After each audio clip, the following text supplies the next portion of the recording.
नमस्कार दोस्तों, ना आरजे ना वीजे, मैं हूं आपका पीजे यानी कि पॉलिटिकल जॉकी। आज मैं आप लोगों को लेके आया हूं दिल्ली फूड फेस्टिवल में।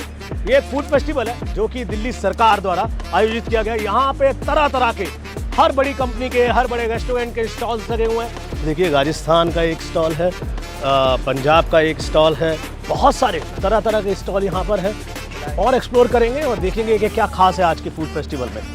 यहाँ पे मदर डेयरी का स्टॉल लगा हुआ है। Wait a minute. Look who is there.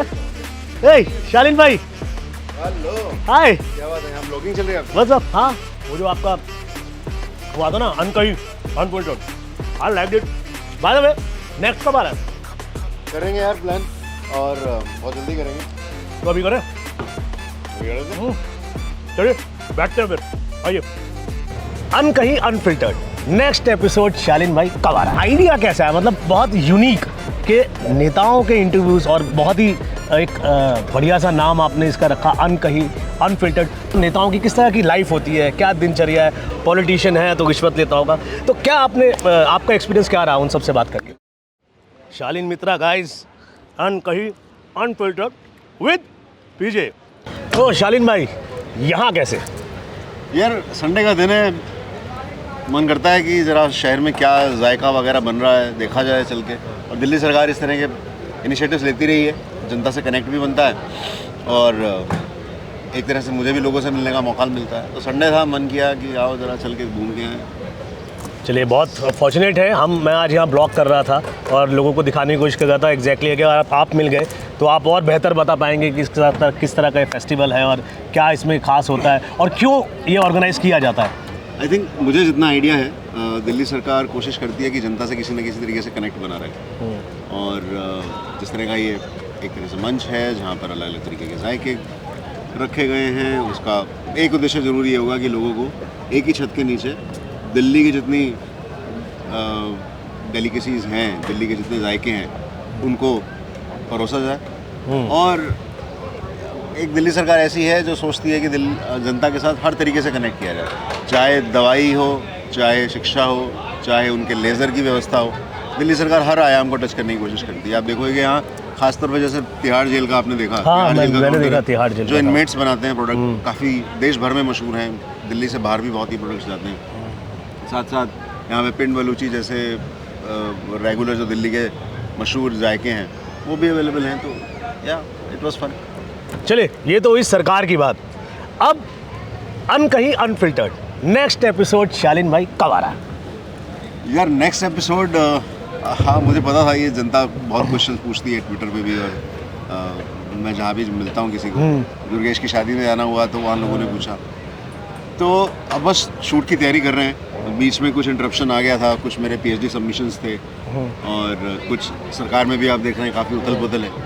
तो इन सब के बीच अब दोबारा कोशिश की जाएगी, कुछ ना कुछ किया जाएगा। हाँ, इंतजार है। बन चुकी है दिल्ली की। दिल्ली की मेयर का एक एपिसोड शूट करना लाजमी है। स्वाति मालीवाल के साथ एक शूट करना बाकी है और कुछ अब नए मंत्री हैं, कुछ मंत्रियों के साथ शूट बाकी है हमारा। पंजाब के साथ शूट करना बाकी है। ये सारे एपिसोड हैं, जनता को ज़रूर उनके नेताओं से मुखातिब कराता रहूँ, ये मेरा इनिशिएटिव है। बहुत इंटरेस्टिंग आपका एक कॉन्सेप्ट है और मैं खुद बहुत पसंद करता हूँ। अच्छा शालीन भाई, इसका आइडिया कैसा है? मतलब बहुत यूनिक के नेताओं के इंटरव्यूज़ और बहुत ही एक बढ़िया सा नाम आपने इसका रखा, अनकही अनफिल्टर्ड। तो व्हाट वाज द आइडिया के क्यों ये शुरू किया? मतलब बेसिकली आकाश भाई, आइडिया यहाँ से कुछ आया कि रोज़मर्रा की ज़िंदगी में हमने पिछले 10-12 सालों में, जब से अन्ना आंदोलन शुरू हुआ था तब से लेके अब तक कई ऐसे व्यक्तियों को देखा, उनकी ज़िंदगी को करीब से देखा, जो धीरे धीरे एक मुकाम तक पहुँच गए। उन्होंने एक मुकाम हासिल किया। चाहे वो मतलब पब्लिक लाइफ में भी कोई मुकाम हासिल करना कोई आसान बात नहीं होती, उसमें काफ़ी संघर्ष होता है। चाहे उनका पर्सनल संघर्ष हो, चाहे उनका फाइनेंशियल स्ट्रगल हो, चाहे एक सबको साथ लेकर चलने की जो भावना है उसको ज़मीन पर उतारना इतना आसान नहीं होता। तो मुझे एक तो सीखने का बहुत मन था इन सबसे कि यार इनसे बात की जाए, किस तरह से ये इस प्रोसेस को पूरा जीते हैं। दूसरा, जब मैं इनके पूरे स्ट्रगल को बड़े नज़दीक से देखता था तो मुझे ऐसा लगता था यार ये युवा पीढ़ी तक, हमारे देश के और जो यंगस्टर्स हैं उन तक पहुंचना चाहिए। उनको ये पता चलना चाहिए कि एक नेता सिर्फ पैसे कमाने के लिए नेता नहीं बनता है। ऐसा भी नेता हो सकता है जो जेन्युइनली जनता की सेवा में लग के कुछ काम करके डिलीवर करना चाहता है। और इस नेतागिरी को बनने के लिए क्या सिर्फ भाषणबाजी लगती है? क्या लगता क्या है? What all will it take for a person to become a leader? मतलब लोगों को ऐसा लगता है कि नेतागिरी कर रहा है तो वेला है, वेला मतलब काम वाम नहीं था तो चलो नेतागिरी में लग गए, तो जनरली लोगों को ये लगता है। तो आपने तो बहुत सारे नेताओं के इंटरव्यूज़ किए, आप उनसे मिलते हैं, क्या मतलब है ऐसा कि जो नेताओं की किस तरह की लाइफ होती है, क्या दिनचर्या है, और कहाँ तक ये बात सही है कि जो नेता होता है वो पैसे मतलब बड़ा अमीर होता है, उसके पास पैसा बहुत होता है, नेतागिरी में भाई पैसा बहुत है, पॉलिटिशियन है तो रिश्वत लेता होगा, तो क्या आपका एक्सपीरियंस क्या रहा उन सबसे बात करके? देखो, मैं जिन लीडर्स का मैंने अभी तक शूट किया है और जिनका आपको मिलेगा शूट करना, मैं जब चूज़ भी करता हूँ उन लोगों में नाम चूज़ करता हूँ तो मेरा ये खास फोकस होता है कि जिन लोगों के स्ट्रगल से हम लोग कुछ सीख सकें, देख सकें, समझ सकें जी उनका वो स्ट्रगल, जो एक ऐसा नहीं कि नेता है तभी स्ट्रगल करता है। आम आदमी पार्टी से जुड़ा हर कार्यकर्ता भी एक तरह का स्ट्रगल कर रहा है, चाहे वो कुछ भी काम कर रहा हो, चाहे वो पार्टी के ऑफिस में कुछ काम कर रहा हो, चाहे अपनी विधानसभा में कुछ काम कर रहा हो, चाहे अपने बूथ पे कुछ काम कर रहा हो। उसकी ज़िंदगी में ये जो प्रोसेस है पूरी, जिसको चेंज बदलाव लाने की कोशिश वो कर रहा है जिसके थ्रू, वो बड़ी इंटरेस्टिंग है और उसमें बहुत स्ट्रगल है। नेता की ज़िंदगी में भी स्ट्रगल है और हो सकता है वो ज़्यादा हो, लेकिन पैसा भी तो बहुत है यार। स्ट्रगल है तो पैसा मैं आपको है। चलो एक एग्जांपल देता हूँ। सौरभ भाई के साथ अभी तक हम 2 शूट कर चुके हैं। सौरभ भारद्वाज जीके के एमएलए हैं और अभी मंत्री भी हैं। अभी मंत्री भी है।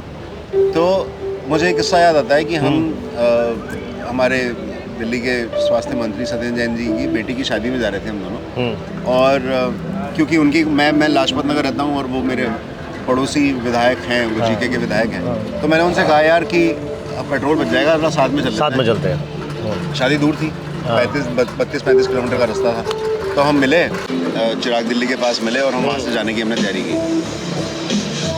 तो उस दरमियान क्या हुआ कि उन्होंने पेट्रोल डलवाया, तो क्रेडिट कार्ड से पेट्रोल डलवाया। क्रेडिट कार्ड से पेट्रोल डला? हाँ। तो मैं बाई चांस बोला यार सैलरी इस महीने ज़रा जल्दी ख़त्म हो गई, तो अब ज़रा पैसे बचे नहीं हैं। तो मैंने कहा वैसे क्या आप रेगुलर क्रेडिट करें? हाँ, पेट्रोल के लिए तो मैं क्रेडिट कार्ड ही यूज़ करता हूँ, पॉइंट्स का कुछ चक्कर रहता होगा। तो वो, और फिर उन्हें सगन देना था। अब पता नहीं वो आपके मैसेज को देखेंगे तो मुझे डांटेंगे कि नहीं, पर सच बता रहा हूँ आपको, आज कुछ खुल रहा है। सगन के लिए उनके पास पैसे नहीं थे। अच्छा, सौरभ भारद्वाज मंत्री के पास सगन देने के पैसे? चलो उस समय विधायक थे, पार्टी के प्रवक्ता थे, पर विधायक थे और विधायक की सैलरी आपको पता है सब 54,000 रुपये उनकी सैलरी हुआ करती थी।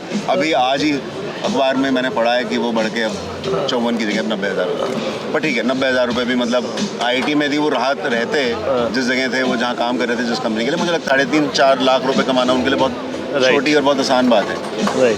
लेकिन उनको सगन डालना था और उन्होंने उनके पास पैसे नहीं थे, तो वो कह रहे थे यार क्रेडिट कार्ड से कैश निकालना थोड़ा महंगा पड़ता है, तो मेरी सैलरी आएगी तो मैं वापस दे दूँगा, हमारे पास कुछ कैश रखा है। मैंने कहा कैश तो मेरे पास भी नहीं है, मैं भी ATM में रुका, मैंने पैसे निकाले। और अब जब वो मंत्री बन गए तो परसों जब मैं उनसे बात कर रहा था तो उन्होंने कहा कि यार तुम्हें याद है कि तुमने मुझे उस समय कुछ पैसे उधार दिए थे? मेरे दिमाग में 1-2 बार घर पे बैठे बैठे आया, लाइक सोचा तुम्हारे को कुछ करूँ। अब मैं ये सब गूगल पे वगैरह यूज़ करना शुरू कर दूँगा, तुम मुझे याद दिलाओ पैसे कितने थे, मैंने तुम्हें वापस दे दिए। तो आप ये समझिए कि एक व्यक्ति जो कोर सैलरी से चला रहा है। और अच्छा, मैंने उनसे पूछा यार कि आप घर जब चलाते हो तो शाम को क्या करते हो? मतलब उन्होंने मेरे इंटरव्यू में तो बताया कि बच्चे के साथ खेलते हैं, कुछ करते हैं। एक स्टोरी जो उन्होंने उस समय मुझे गाड़ी में बताई कि वो ये कि मैं कभी कभी कुछ कॉल सेंटर्स, कुछ IT कंपनीज़ के साथ काम करता हूँ और जिसमें उनका मेरा कुछ फ्रीलांस वर्क आता है, मैं उन्हें सबमिट करता हूँ और वो और मुझे 15-20 हज़ार रुपये की मंथली इनकम कर देते हैं। अब तो मंत्री हैं, अब तो वो मुनासिब नहीं होगा उनके लिए, लेकिन ये जेन्युइन स्ट्रगल है। ये वो स्ट्रगल है जो मैं जानता हूँ, जिसको मैंने देखा है, जो इंस्पायर करता है। जो इंस्पायर करता है कि देश में आज भी इस तरीके की लीडरशिप है जिसकी ज़रूरत है, और ऐसे मिसाल मिल पाना भले दूर से बहुत मुश्किल लगता हो, ऑडियंस को लगता होगा कि बहुत मुश्किल है, ये हो सकता बनावटी कहानी हो, लेकिन हम दिन रात में देखते हैं इसको, आप समझ रहे हो, बिल्कुल देखते हैं इसको कि दिन से रात उनका स्ट्रगल देखते हुए बनता है। तो मुझे ऐसा लगता था यार कि ये कैमरे पे आना चाहिए, लोगों को पता होना चाहिए। कुछ चीज़ ऐसे हैं जो मैं उनके बारे में बता सकता हूँ, जैसे अब आप पूछ रहे हैं, तो लेकिन बहुत सारी ये चीज़ें हैं जो वो खुद जानते हैं, जैसे मैं भी सुनना चाहता था। बिल्कुल, बहुत अच्छा आपका ये आइडिया है अनकही अनफिल्टर्ड का। इसके ज़रिए बहुत सारे ऐसे नेता हैं जिनको शायद पब्लिकली लोग उतना नहीं जानते, उनकी निजी ज़िंदगी के बारे में नहीं जानते थे, और आपके थ्रू वो जाने। और ये भी हमें पता लग गया कि दिल्ली के कुछ ऐसे विधायक भी हैं जो कि अब मंत्री हैं जिनके पास सगन देने के पैसे नहीं, उन्होंने इनसे उधार लिया था। हालांकि हो सकता है जब वो देखेंगे तो क्या पता पैसे भी इनको वापस मिल जाए। नहीं, मैंने पैसे लेने के लिए बिल्कुल नहीं बोला, मुझे तो बल्कि परसों पूछ रहे थे तो मैंने मना किया, सौरभ भाई भूल जाओ यार, भाई बंदी में छोटी छोटी चीज़ें चलती रहती है। चलिए, इनफैक्ट मुझे मेंशन करना था कि नहीं करना था, मैं प्रिपेयर था, पर क्योंकि बात हो गई। चलिए, अब तो हमने निकलवा लिया आपसे। एनीवेज, आज शालीन भाई, जो ये अनकही अनफिल्टर्ड का जो आपका कॉन्सेप्ट है, ये आपने बताया किस तरह से आइडिया मिला, कितनी बड़ी टीम, क्या प्लानिंग होती है इसके पीछे? मतलब बहुत इंटरेस्टिंग है कि किसका लेना है, किस नेता को सिलेक्ट करना है और क्या सवाल कर रहे हैं उनसे। बेसिकली ठीक है, अब आप पूछ रहे हो तो मैं बता देता हूँ। इसको करने के लिए हमारे पास सिर्फ 3 लोग हैं, सारा कोऑर्डिनेशन, सारी एडिटिंग, सारा शूट, 3 लोग हमारे साथ, अमरेश, दीपेश और ललित 3 लोग हैं जो इसको वॉलंटियर स्पिरिट से करते हैं। और इसमें हमने जो है कभी भी ये प्लान नहीं किया कि अब अगला शूट किसका करेंगे या क्या करेंगे। बातचीत करता रहता हूँ, मिलता रहता हूँ, जिससे मिला और मुझे लगता है कि उनके पास कुछ ऐसे किस्से हैं जो कैमरे पे आने चाहिए, उसको शूट हम कर लेते हैं। और बस ये ज़रूर हमने कोशिश की है कि हर 15 दिन में एक एपिसोड हम डालते रहें, ताकि एक फ्रिक्वेंसी उसकी बनी रहे, देखने वाले को ये पता हो कि अब अगला एपिसोड 10-12 दिन में वापस टीजर देखने को मिलेगा, 15वें दिन एपिसोड देखने को मिलेगा। और इस तरीके से प्लानिंग है। एक चीज़ जिसमें मेहनत लगती है थोड़ी सी, वो ये होता है कि मैं थोड़ा बैकग्राउंड यूनिक देना चाहता हूँ। उसमें मेरी कोशिश ये होती है कि लोगों को थोड़ा सा जो टिपिकल एक मेज चेयर वाला सेटअप होता है वो ना होके थोड़ा सा नेचुरल सेटअप हो, जिसमें हम थोड़ा सा नेचर दिखा पाएं। संजय सिंह जी का मेरे को याद है, आपने क्या कोई गांव की वो खाट पे किया था, थे नोएडा के बाहर दादरी गाँव, कहीं, और पूरा खेत थे, खलियान थे, सर्दियों की सुबह थी। कोशिश ये करते हैं कि जिस तरीके का व्यक्ति है उसके पर्सनैलिटी के साथ वो एटमॉस्फेयर एस्थेटिकली तो जाए लेकिन उसकी ज़िंदगी के साथ जाए। उससे फ़ायदा ये होता है कि जब अपनी ज़िंदगी की वो छोटी छोटी कहानी किससे जब डिस्कस कर रहा होता है तो वो बिलोंग करता है उस स्पेस को, और वो कहानी किस्से जो हैं उसकी ज़िंदगी का हिस्सा बहुत अच्छे से दिखते हैं। साथ साथ जब वो किस्सा कह रहा होता है उसको ऐसा लग रहा होता है कि जैसे ये मेरी ज़मीन है जहाँ पे मैं बात कर रहा हूँ, वो भी मेरी ज़मीन थी। फील आती है उनको बात करने में, पैकेज दिखता है। राइट। तो शालीन भाई, दिल्ली, पंजाब, इन सब नेताओं के बारे में तो काफ़ी हद तक हम लोग जानते हैं मीडिया के थ्रू, या अब सब इस्टेब्लिश्ड हो गए हैं, तो काफ़ी कुछ आपके माध्यम से और बाकी सोर्सेज से भी पता लगता रहता है। लेकिन कई राज्य ऐसे हैं जहाँ पे अभी इलेक्शंस होने हैं, जहाँ पे आपकी आम आदमी पार्टी की लीडरशिप उतना डेवलप नहीं हुई है। जैसे मध्य प्रदेश की मैं बात करूँ, छत्तीसगढ़ है, हरियाणा है, राजस्थान है। यहाँ चेहरे की क्या कमी है? क्योंकि कभी हमने आपको उनके साथ रूबरू होते हुए नहीं देखा, तो क्या हम ये मान के चलें कि आगे आने वाले वक्त में शालीन मित्रा के साथ अनकही अनफिल्टर्ड में दूसरे राज्यों के अपकमिंग लीडर्स भी आम आदमी पार्टी के दिखाई देंगे? यार, ये जो कॉन्सेप्ट है अपकमिंग लीडर का, ये एक तो प्रेडिक्ट कर पाना थोड़ा मुश्किल होता है, क्योंकि जनता कौन व्यक्ति कैसे लीडरशिप उभरती है। आप देखो गुजरात इलेक्शन में जिस तरीके से ईसुदान भाई निकल के आए, और गोपाल इटालिया भाई निकल के आए, मनोज सोरठिया निकल के आए, और भी हमारी कुछ महिला नेत्रियाँ निकली, ये इसको बहुत पहले प्रेडिक्ट कर पाना थोड़ा मुश्किल था। जैसे चुनाव पर करीब आते रहता है, जनता के साथ काम करना, जनता के बहाव किस तरफ जा रहा है, और उनकी स्पीचेस सुनकर ये आइडिया लगता है कि हाँ यार, जनता इससे कनेक्ट कर रही है।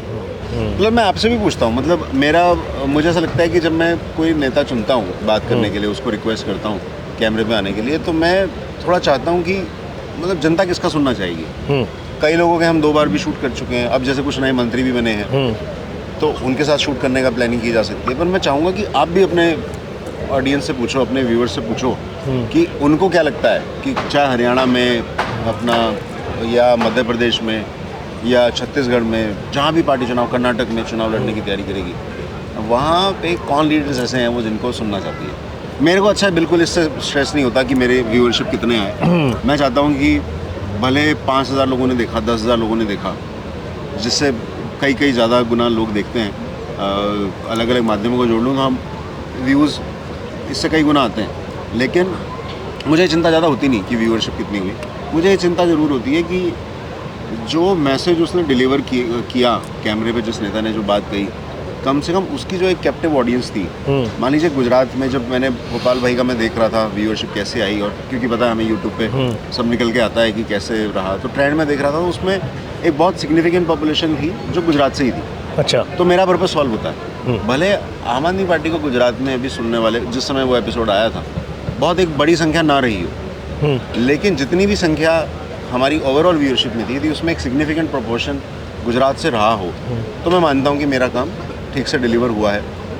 यदि मैं मानता कि नहीं सिर्फ दिल्ली वाला व्यक्ति ही देख रहा है उनको, तो फिर वो पर्पज़ मैं मानता भले व्यूअरशिप ज़्यादा होती, लेकिन ऐसा लगता है यार कि नहीं गुजरात वाले तो हम नहीं पहुँच पाए। तो आइडिया ये नहीं है कि व्यूअरशिप बढ़ानी है, आइडिया ये नहीं है कि एक सेलिब्रिटी टॉक शो बनाना है, आइडिया ये है एक कि जो नेतागिरी की ट्रू एसेंस है, जिस तरह की लीडरशिप आम आदमी पार्टी दे रही है उसकी जो ट्रू एसेंस है, वो जो ज़िंदगी है उससे और लीडरशिप इंस्पायर हो, और लोग इंस्पायर हो और लीडर बने।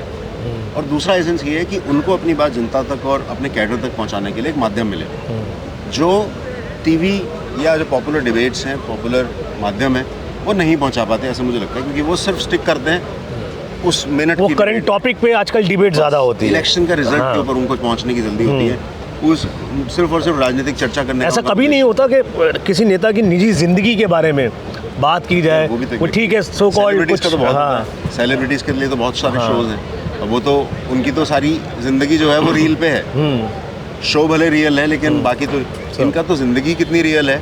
एग्जैक्टली और उसके पीछे एक बहुत कुछ है जो कभी लोगों तक पहुंचा ही नहीं। और ये बहुत फ्रेश कॉन्सेप्ट है कि जो लीडर्स की पर्सनल लाइफ उनसे बात करना, और टिपिकल वो मीडिया वाला स्टाइल मैंने देखा कि आपका नहीं होता, आप उनकी पर्सनल लाइफ, काम की बात कम होती है, उनकी पर्सनल लाइफ के बारे में ज़्यादा होती है, उनकी जर्नी और उनके स्ट्रगल की बात ज़्यादा आप करते हैं। तो अच्छा, मैं आप एक बार सबको बता दूं, शालीन भाई ने एक बात बीच में कही थी कि वो आप लोगों से भी चाहते हैं कि आप लोग सजेस्ट करें कि आप लोग किस लीडर का इंटरव्यू देखना चाहते हैं। मध्य प्रदेश में ऐसे कौन से लोग हैं जिस पे आपको लगता है कि शालीन भाई को उनसे बात करनी चाहिए, राजस्थान में ऐसे कौन से आम आदमी पार्टी के नेता हैं, छत्तीसगढ़ में, हरियाणा में, जहाँ भी आपके राज्य में आपको ऐसा लगता है कि कुछ ऐसे लोग हैं जिनको पब्लिकली ओपन होना चाहिए और शालीन भाई को उनसे बात करनी चाहिए, ज़रूर कमेंट्स में या किसी और माध्यम से, व्हाट्सएप के माध्यम से भी मुझे ज़रूर बता देगा ताकि मैं इनको वो सजेस्ट कर सकूँ। ठीक है शालीन भाई, I wish you all the best, आपका ऐसे ही सक्सेसफुल ये अनकही अनफिल्टर चलता रहे और आगे भी आप बाकी नेताओं का स्ट्रगल और बाकी नेताओं की ज़िंदगी से रूबरू में कराते रहें ताकि हम लोग भी इंस्पायर होते रहें। ओके दोस्तों, तो this is your political jockey from the Dhyan Chand stadium food festival organised by Delhi government. Thank you.